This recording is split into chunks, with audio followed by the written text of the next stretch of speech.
You're not going to even believe this if I told you. You're not going to believe this if I even told you. You know, you guys had how I like to joke when we had Joy Reid, and I said, all of a sudden, Joy Reid, I am going to, by the way, good morning, everybody. How are you guys doing? Where are you streaming from? Good to see you this morning. Wow, look at all the people who are here. Holy smokes, smokes. Okay, here is the thing I'm going to tell you. Remember I joked when I said, Joy Reid, all of a sudden, okay, let me just say. So, Kara Swisher, I'm going to read our text messages. Hi, Kara. My producer sent this to you. Just sending again in case you didn't see at 10 o'clock. See you in a few minutes. Sorry, I can't talk right now. You're supposed to be on. We're live. Yikes. Kara, we're not on for a bit. No. I said 10 a.m. Eastern. She goes, no, 1 p.m. Eastern, 10 a.m. Pacific time. I said Eastern. She said, oh my God, I think we had a mismatch of times. I'm taping a pivot right now at 10 a.m. every Thursday. And then she sends me a shot of her calendar. And then she goes, and then I tape another thing. And then I say, Arg, I'll have to dance for an hour. Let's reconnect. I'm flying out at noon. And then, just for proof, she contacted me. I said, hey, I wanted her to come on for the 1 year anniversary last week. And she said, I'm in Puerto Rico with my family. Can we do 9 or 10 a.m. on 327 if you want? I said, yes. She sent me pictures of family. I said, gorgeous family. You're so fortunate. Yes, let's do 10 a.m., 327. Thank you. Except she thought that I was talking about 10 a.m. Pacific time. Who's on Pacific time? Now, correct me if I am wrong. Isn't like English is the default language in most places. Isn't 10 a.m. the default for time? Am I wrong? Can we tell Kara, what are you doing? Kara's my friend. So look, I think it was an honest mistake because we are friends. I'm looking for my pen. We are friends, and she would never do that to me. She would never not just show up. So an honest mistake. Don leaking text. I'm not leaking text messages. And this was not over Signal. We have nothing to hide, Kara Swisher and I. We are friends, and we do it just over regular text messages. So she's taping Pivot right now. And so we're going to figure out a time to reconnect. So I just have to be upfront and honest with you. We're supposed to have Kara. It is a huge disappointment because I love her. I love Scott. I love Pivot. And I love her other podcast. I forget the name of it. Was it Own or One or what On is it? with Kara Swisher. On with Kara Swisher. Yeah. On with Kara Swisher. So yeah, there we go. So maybe if she finishes, she'll dial in, but otherwise we will reconnect. Eastern time is right. Eastern Standard Time. That is the default. What should I do with Kara Swisher? Should I sack her out? Should I hug her when I see her? Should I be mad? Should I not speak to her? Should I pretend that I'm really ticked off at her? Because I can't get really mad at Kara Swisher. Should I really be mad at her? By the way, so if you guys are in, let's just say you're in Central, Mountain, Western, Pacific, or whatever, don't you know, like when people say, 7 a.m., 9 a.m., 10 a.m., like you kind of know, right? Even if you're on the TikTok, let me know. Am I wrong? It's 1:09 a.m. in Sydney, Australia. Someone said on the TikTok. So I always ask. I just assume because Kara is usually in Washington, D.C. when we communicate, but apparently she is in California now. So anyway, I won't harp on that, but I wanted to talk to Kara about a lot of things.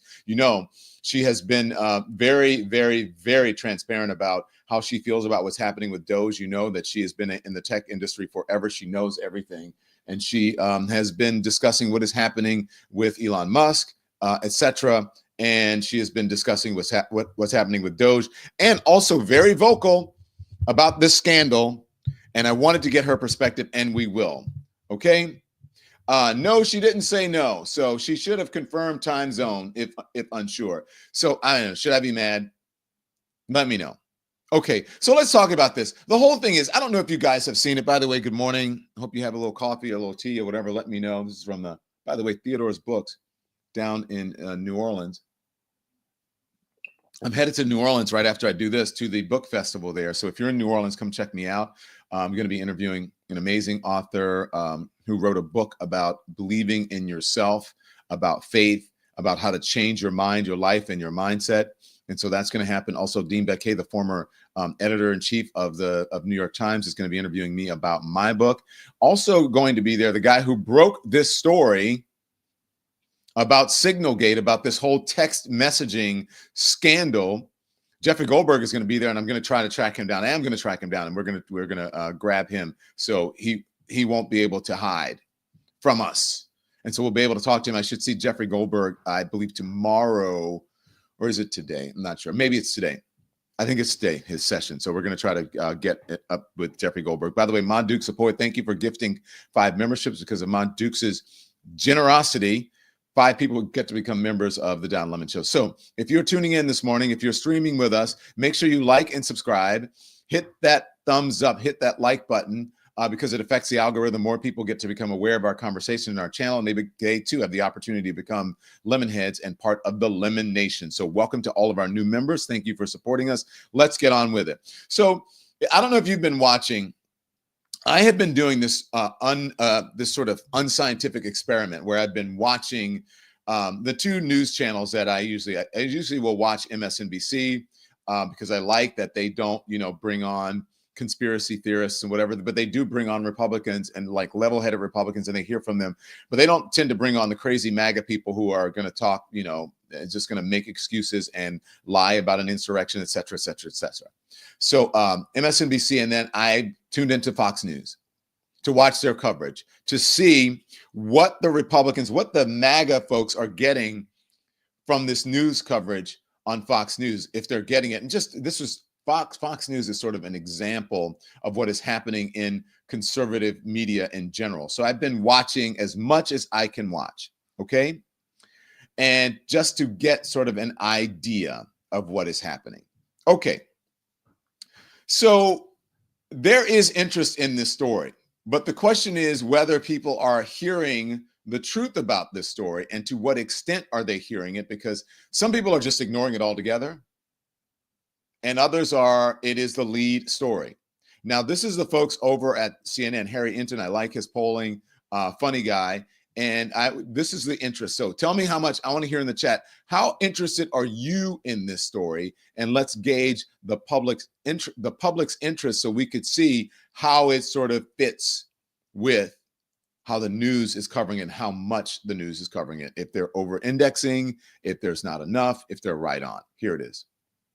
A lot of interest in this story, all right? Google searches this week versus last week for these topics. For The Atlantic, how many people are searching for The Atlantic? Up 900%. That is the highest on record since Google searches began. They started tracking them back in 2004. How about for Signal, of course, the app on which this all occurred? Up over 1,000%. Again, the highest on record. It has gone up through the roof on these 2 particular topics.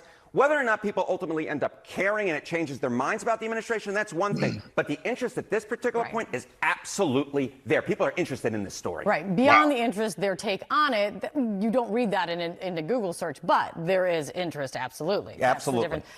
Trump's cabinet, obviously many of them are on this group chat. Many of them are facing a lot of scrutiny and questions right now. Trump's cabinet to this point before this was already on somewhat, I don't know, we call it thin ice with the American people. Yeah. What do you have? Absolutely. All right, so I mean, pause, here please. we go. This is very good to figure out the Trump, the cabinet, the approval rating, whether people are they're disappointed with them or whether they support them, if they approve of them. We know that for the most part, public sentiment was not so great, at least with folks outside of the MAGA world. They're like, wait a minute, why are you nominating or trying to appoint these people? They are the cabinet of misfit toys. So I think this is a very good question and a very good polling question and analysis to figure out. Disappointed with administration appointees. Trump's administration picks are not popular. This is according to NBC. So Harry's analyzing a bunch of different news organizations polling here as to see how disappointed people are with the picks. So let's hear what he has to say, and then we shall analyze. Disappointed with the administration appointments of these different presidents. You might notice only one of these presidents, only one of these terms that were a majority disappointed. Look at this. In 2025, 52% were already disappointed with Donald Trump's picks for his administration. That is the first time you get a majority. Back in 2017, it was only 44% for Donald Trump. Before that, you see 16, 17, 14. Joe Biden's picks were not, in fact, polled, but less than 40% disapproved in separate Pew polling. So the bottom line is, even going into this, there was already a lot of skepticism about Donald Trump's picks for his cabinet, for his appointments. There's no doubt in my mind that this number will almost certainly tick a little bit upwards, because we already were dealing with a... Okay, so look at that. Disappointed with the administration appointees. Now, this is about, reality here. And I know, look, again, make sure, please hit the thumbs up and make sure you affect the algorithm. The engagement is great, and I wanted to keep getting even better, because I think this is a really, really important topic. Okay. And for those of you who are just joining us, Kara Swisher and I, we're fighting.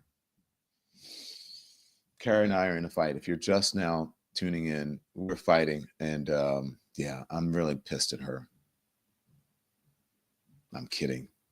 We're not fighting, but we had a mix up on time. So Kara's supposed to be here. Maybe she'll have time to tune in, but she's taping her own pod right now, the amazing Pivot podcast. And so we are here talking. We'll see if she joins. If not, she'll join us a little bit later. So Trump is no. He's cringe. Okay, look, here's the thing.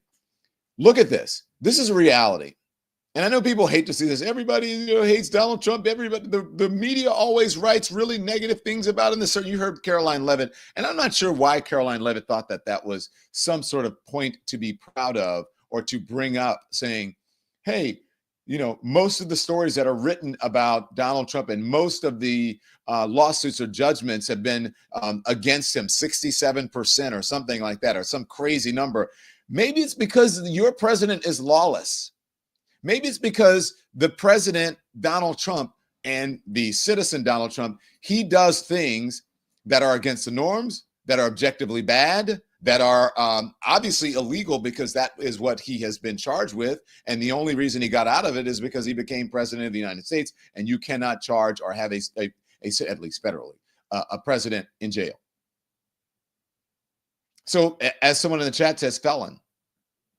I agree with that. So that is not a point of pride, I believe, to say, hey, look, everybody's against us. Look how much you hate the president, because this is all because you hate him. No, it's because he does things that are objectively bad, like appointing this cabinet of misfit toys, or for the most part, misfit boys, meaning guys. So a lot of guys. So look at the disappointment numbers. Look at the disappointment numbers. Now, I will say, look, I don't think there's a discernible difference between Bush and Obama, but if you look at the Democratic presidents, it's much, much lower. And they said Joe Biden was minus 40%. So he's, pretty close to the first time. If it says minus, below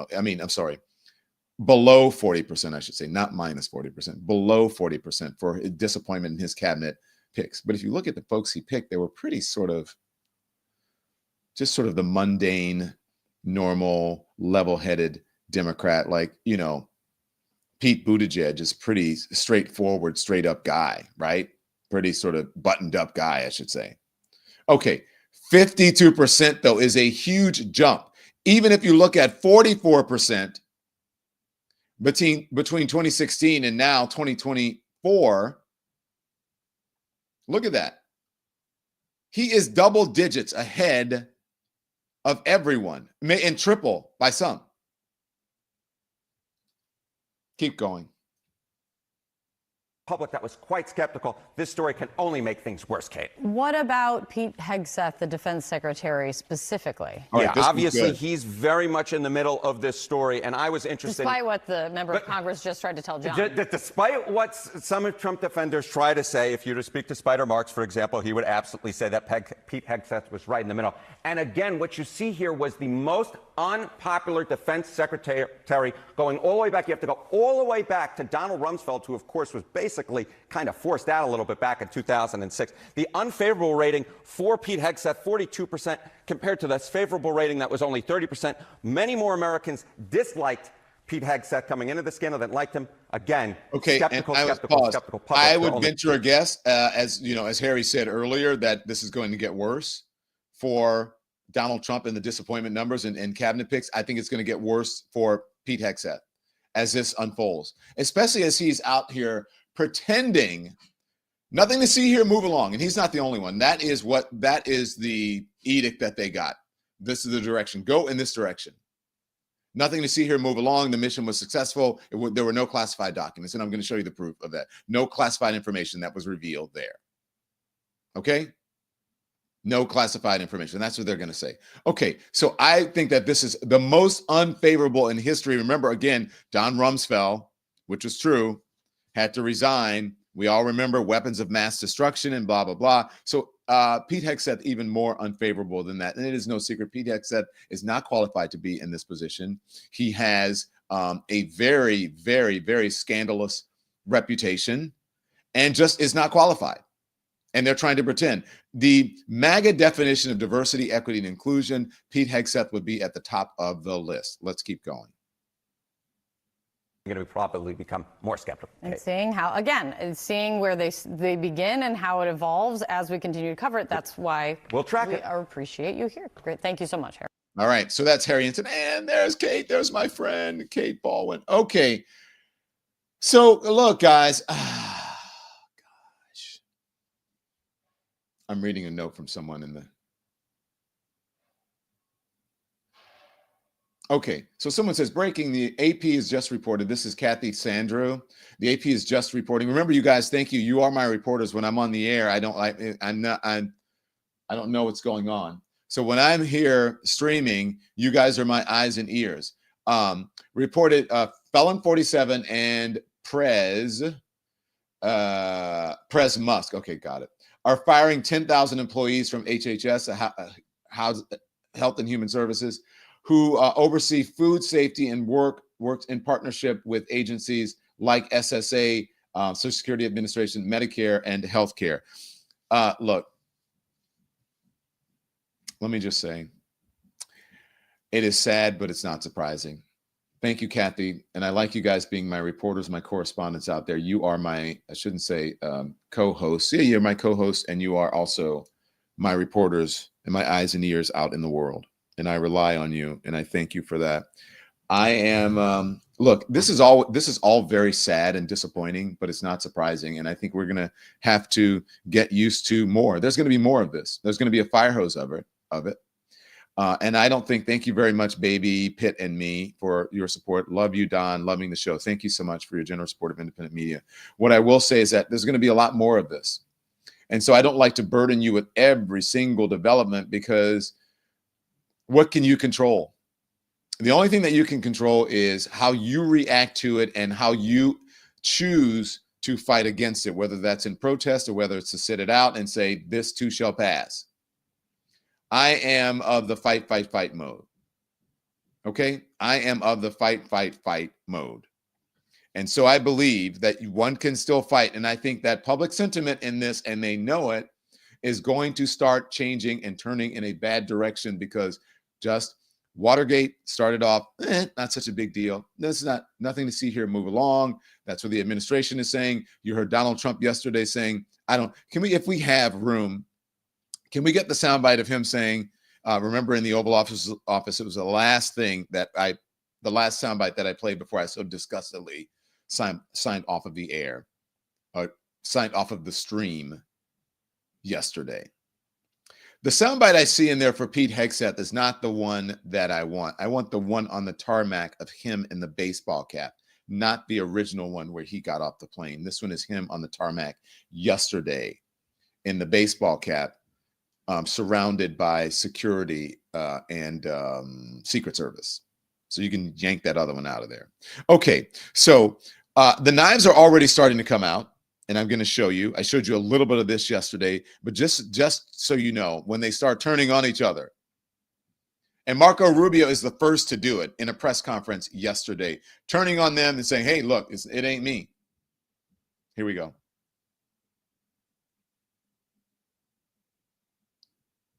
Marco Rubio, I'll play it. If you guys, I'll add it to the stage. Made a mistake.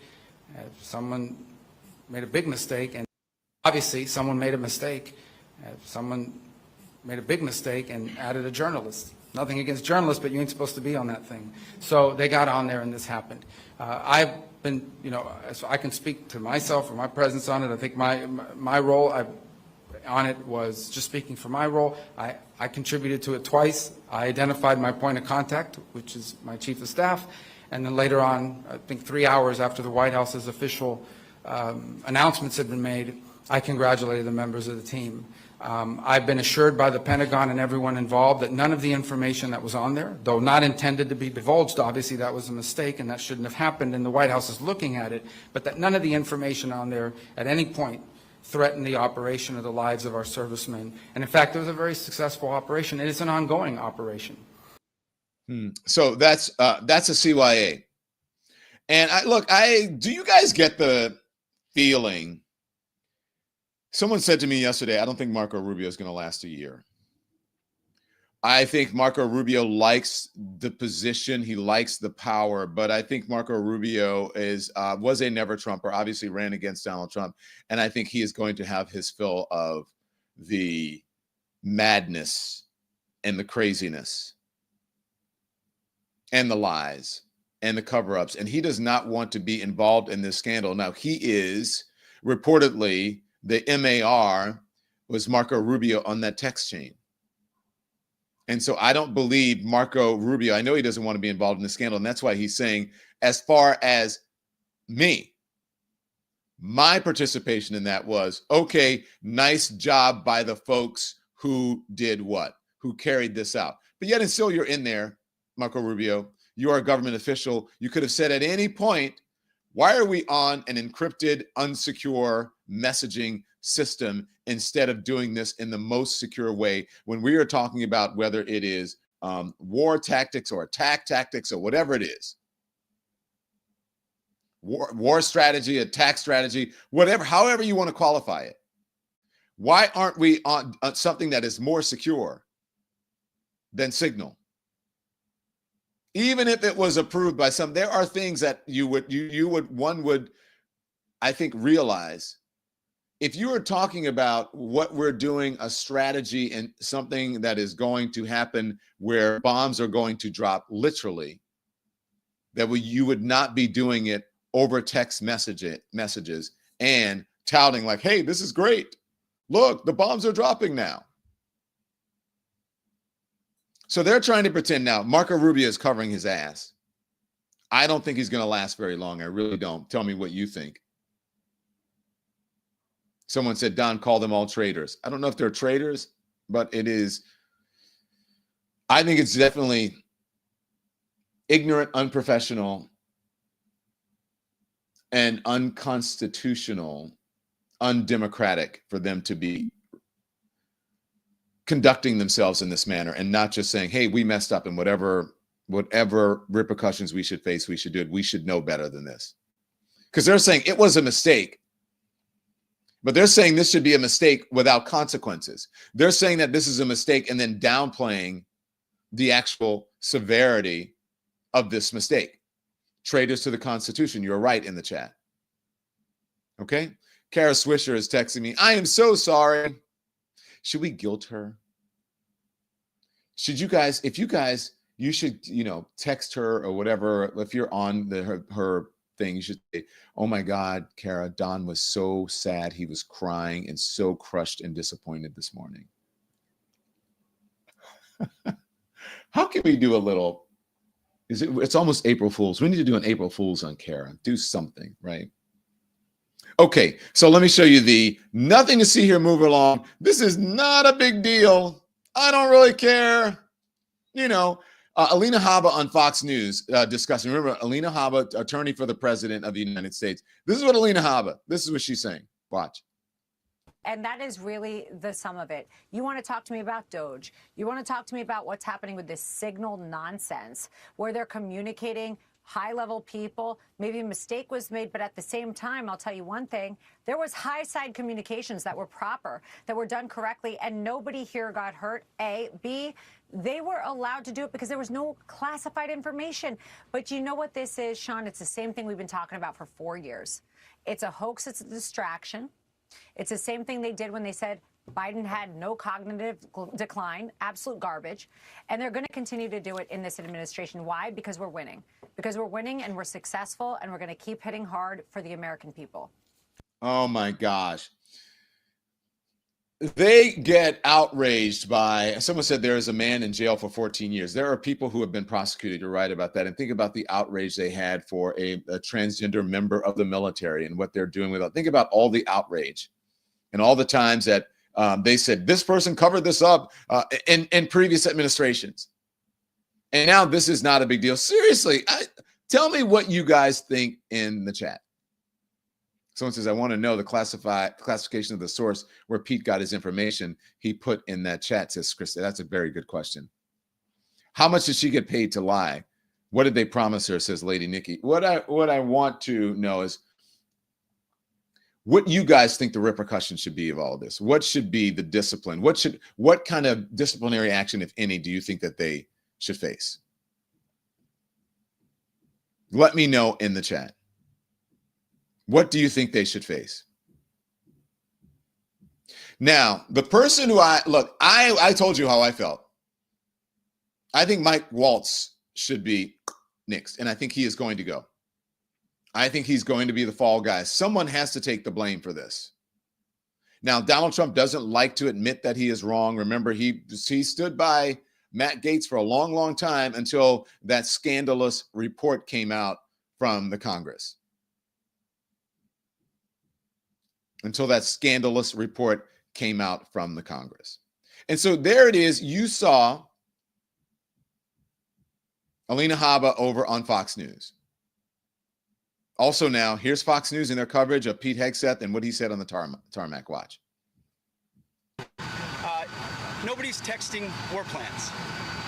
Well, I noticed this morning, out came something that doesn't look like war plans. And as a matter of fact, they even changed the title to attack plans. Pause. Know it's not war plans. Well, I noticed This guy is a Secretary of Defense. Look at this guy. I'm just saying, bro. There are no war plans out there. What are they talking about? Let me just say this. I had a boss that reminds me a lot of this guy. Had no idea what he was doing. But he had that confidence, that man confidence, that bro confidence, the kind of guy sits in meetings with women, and then they say, and then he says the same thing they said, and then he goes, yeah, but I think that we should do this. And I'm like, Nikki just said that like 10 minutes ago. Yeah, but look, I just want to say there was nothing, your idea was good, but look, this guy is a Secretary of Defense. Wow. Let that settle in for you. Now, I'm just saying, think about all the secretaries of defense, all the defense secretaries we've had, their professionalism, their ranks, generals, their resumes, how they handled and conducted themselves. Even if you didn't agree with them, they were grown-ass men. This is should we call it our, what do we call it? Our brocratary of defense. Let's listen. Keep going. Watch. Look at the body language. Listen to him. Listen. no locations, no routes, no flight paths, no sources, no methods, no classified information. You know who sees war plans? I see them every single day. I looked at them this morning. I looked at attack plans this morning. You know who does attack plans and war plans? Men like that admiral right there, Paparo, for the Indo-Pacific, or Eric Kurilla, our general in CENTCOM. They do attack plans and war plans. And thank God we have those leaders who do it and do it well, and our enemies know it. Let me just say this, y'all. A lot of people are not going to like this. The confidence of an incompetent white man. Look, man, I know what I'm talking about. You know who sees attack plans? I do every day. And white ladies, you know, because you've been in that. Come on. You know, it's so he's so confident and so incompetent. at the same time. Am I lying? And don't tell me it's being racist. I'm the truth. Look, I've been in business for a long time. I've been working in different companies and corporations and at my own business. And I'm like, wow, this man is so confident and he has no idea and he does not even have the qualifications. I wish I had had that confidence when I first started. It's like, ooh, can I do this? I don't know. Am I qualified for this? And imposter syndrome. There's no imposter syndrome there. He actually thinks that he is qualified to be the defense secretary. He doesn't understand how lucky he is that he has someone who became president of the United States and needed people who were flawed so that he could just run rampant, that he would actually run the show. And he would make sure that would 100% carry out his plans and not defy him. So he chose Pete Hegseth. And he wants more bro dudes in the military. And so he has Pete Hegseth. Let's move on. Okay, so that's Pete Hegseth responding. All right, now let me say, we had Waltz. You heard what Waltz, he's on. Waltz is very similar.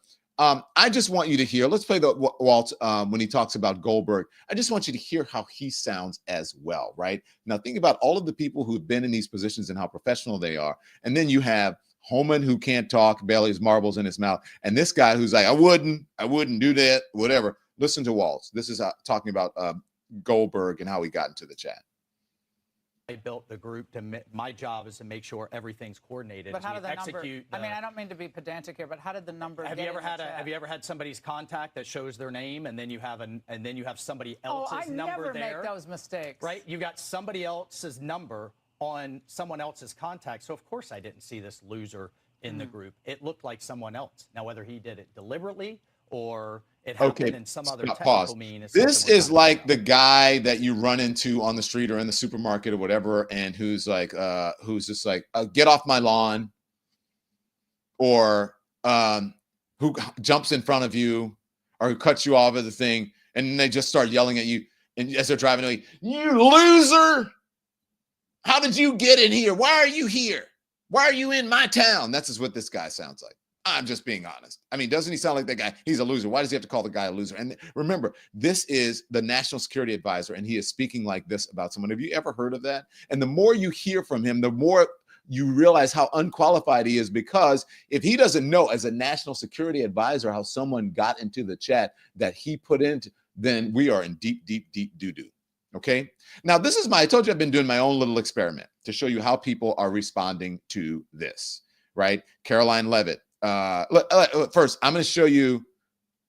Yeah, let me show you. This is Fox News. I recorded this from my own television yesterday. Now, listen, this is the 3 o'clock show. I believe it's the 3 o'clock show with Martha McCallum. Remember, the biggest story in the country was yesterday. Remember, it was this Signalgate and this highly sensitive material that was released over this encrypted app that it should not have been released. I just want you guys, now again, my own unscientific survey.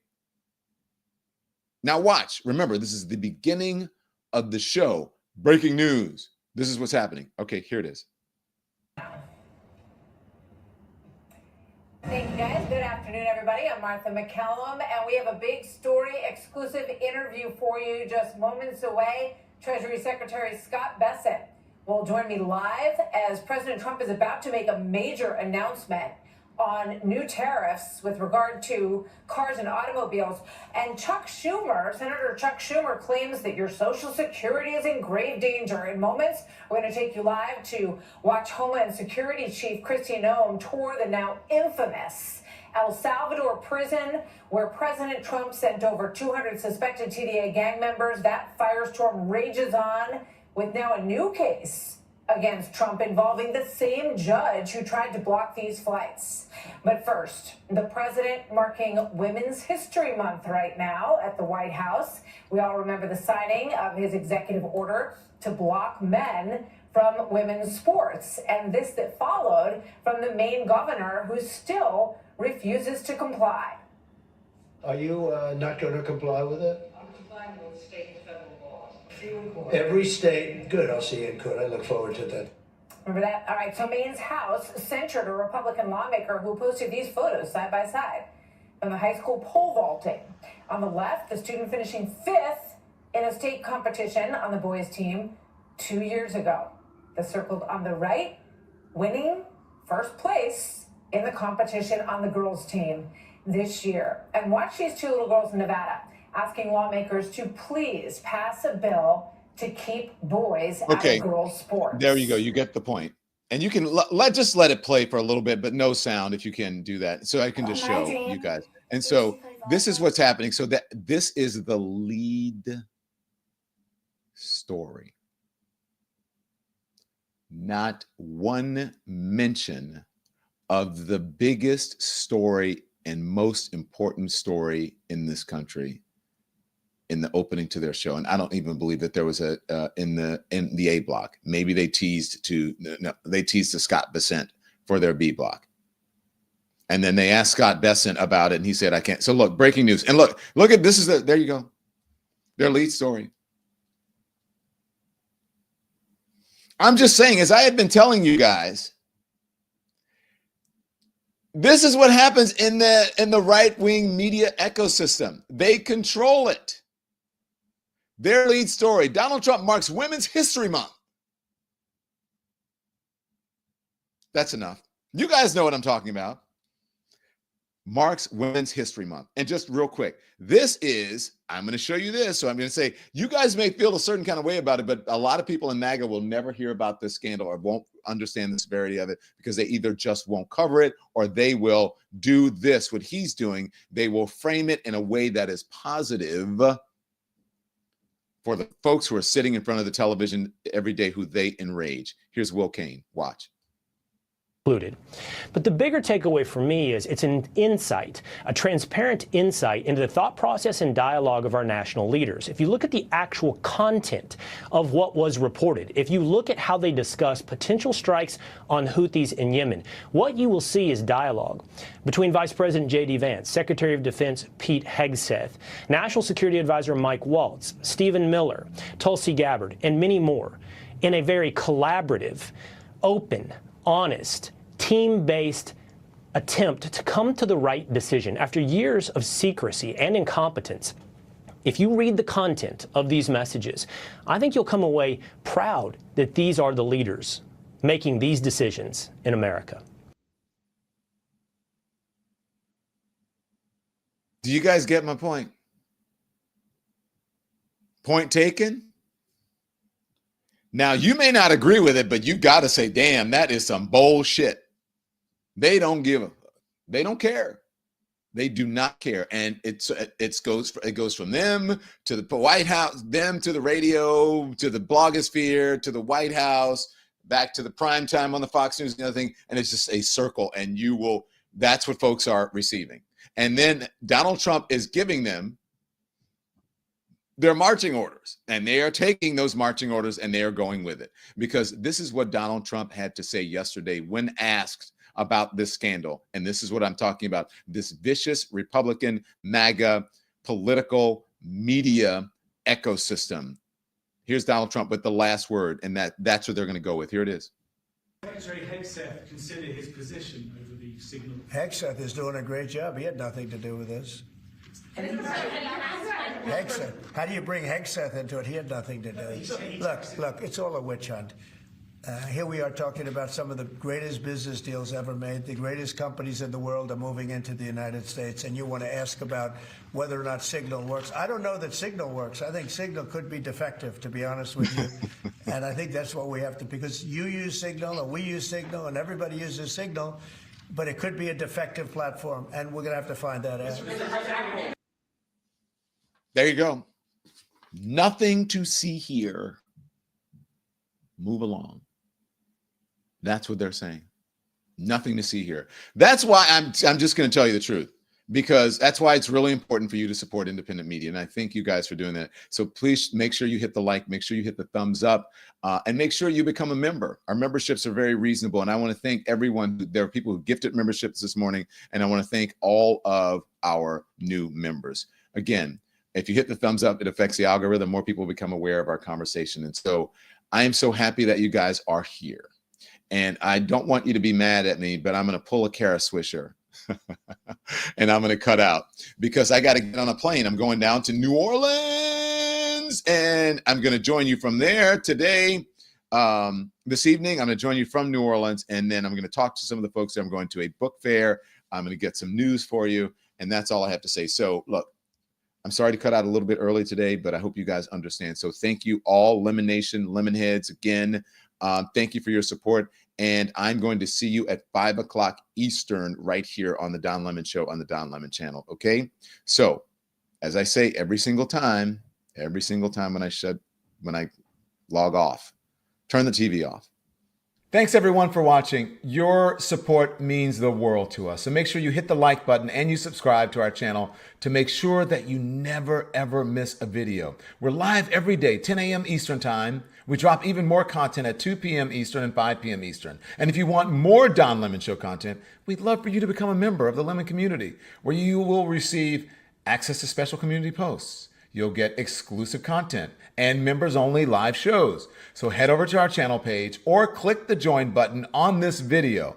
Again, thank you for watching. We appreciate your love and your support, and we will see you next time.